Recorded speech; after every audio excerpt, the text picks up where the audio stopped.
আসসালামু আলাইকুম। আশা করি সবাই ভালো আছেন। আল্লাহ তাআলার অশেষ রহমতে আমি ভালো আছি।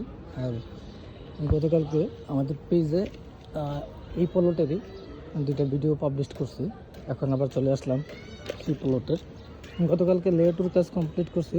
আর আজকে হচ্ছে যে আমাদের যে পাইল পয়েন্টগুলো আছে, এটাতে পাইলিং আসছে। সয়েল টেস্ট করার পর আমাদের ওই অ্যানালাইসিসের ভিত্তিতে এটাতে পাইলিং আসছে। সেই পরিপ্রেক্ষিতে হচ্ছে পাইল পয়েন্টগুলো আমরা দিতেছি। তো পাইল পয়েন্ট চেক করার জন্য আবার গতকালকের মতো আমি আর আব্দুল কাদের এই প্রজেক্টে আসছি। তো বরাবর মতো যেটা বলি আজকে সেই কথাই বলবো।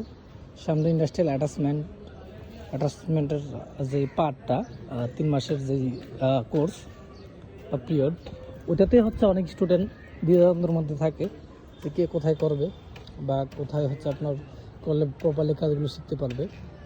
তো আমি বলবো যে আসলে বিগত সেই 2016 সাল থেকে আমাদের এই কোম্পানি বা এই পার্টটা চালু রাখা আছে। তো যেই অবস্থান থেকে দেখতেছেন, আশা করি যে আপনারা 2-4টা কোম্পানিতে ভিজিট করার পর দেখেন ওইখানে প্রজেক্টে শিখতে পারবেন কি না, দেন লাস্টে আমাদের এখানে আসেন। আসার পর বিবেচনা করেন, যদি মনে হয় না ভালো কিছু শিখতে পারবেন তাহলে অ্যাডমিশন নেন বা ভর্তি হন। আমাদের এই নির্ধারিত প্রজেক্ট এটা ঈদের মানে রিসেন্টলি আপনার আগামী সপ্তাহে বালিংয়ের কাজ ধরবে। আমাদের ইন্ডাস্ট্রিয়াল অ্যাটাচমেন্ট তো আপনার ঈদের 1 মাস পরে শুরু হবে। আপনারাও আসবেন, বেসমেন্টের বা নিচের কাজগুলো স্টার্ট হবে।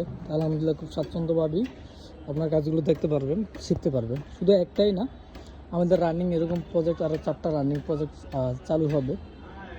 আবার আমাদের কন্টিনিউ প্রজেক্ট আছে 13টা। গত সেশনে যারা ইন্ডাস্ট্রিয়াল অ্যাটাচমেন্ট করছে, ওই যে রাস্তাঘাটের সমস্যার কারণে মালামাল ঢুকতে পারে নাই, ঠিক আছে, ওই প্রজেক্টগুলো আমাদের এখন রানিং চলতেছে, রানিং হচ্ছে। তো আলহামদুলিল্লাহ আমাদের এখানে আগে পরে যারাই ট্রেনিং করছে বা যারাই করে গেছে তাদের রেফারেন্সে আমাদের স্টুডেন্টগুলো হয়। আমাদের মার্কেটিং বা ভিজিটিংয়ের দরকার হয় না। তো সেই পরিপ্রেক্ষিতে আপনাদের প্রত্যেক বছর নেয় আমরা এই বছরও আমাদেরকে স্টুডেন্ট কোটা হচ্ছে 350। 350 স্টুডেন্ট রাখার একটাই কারণ, যাতে প্রপারলি কাজগুলো শিখতে পারে, বুঝতে পারে।